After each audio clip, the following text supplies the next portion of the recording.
주의 보혈을 대하려 합니다.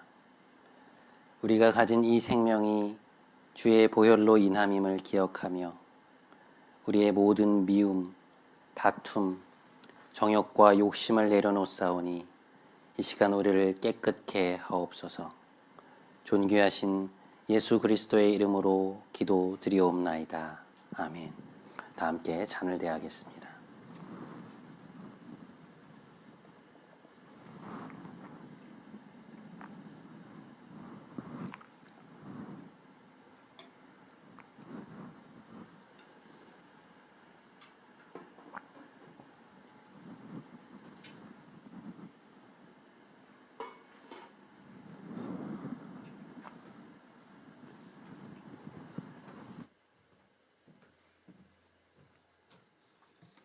사랑하는 여러분, 주님은 언제나 신실한 사랑으로 우리의 삶에 먼저 찾아오셔서 우리를 택하시고 부르시고 세우시고 붙들고 계십니다. 올 한 해 여러분의 상황이 어떠한 상황에 있다 할지라도 여러분 모두의 삶이 또 여러분의 자녀들의 삶이 주의 은혜 안에서 더욱 강건하고 더욱 풍성하며 더욱 빛나게 되시기를 주님의 이름으로 간절히 축원드립니다. 우리 다 함께 자리에서 일어나셔서 마지막 파송의 찬양을 하도록 하겠습니다. 우리에겐 소원이 하나 있네라는 찬양인데요. 저희가 올해부터는 이 찬양을 좀 하도록 하겠습니다. 하나님 우리를 교회 되게 하시고 또 우리의 예배를 예배되게 하시고 교회를 교회되게 하셔서 우리를 사용하여 달라고 그런 내용의 찬양입니다. 우리 함께 하나님 앞에 찬양하면서 마무리하도록 하겠습니다. 우리에겐 소원이 하나 있네. 우리에겐 소원이 하나 있네. 주님 다시 오실 그날까지 우리 가슴에 새긴 주의 십자가 사랑 나의 교회를 사랑케 하네. 주의 교회를 향한 우리 마음 희생과 포기와 가난과 고난 하물며 죽음조차 우릴 막을 수 없네. 우리 교회는 이 땅의 희망. 교회를 교회되게 예배를 예배되게 우릴 사용하소서. 진정한 부흥의 날 오늘 임하도록 우릴 사용하소서. 교회를 교회되게 교회를 교회되게 예배되게 우릴 사용하소서. 진정한 부흥의 날 오늘 임하도록 우릴 사용하소서.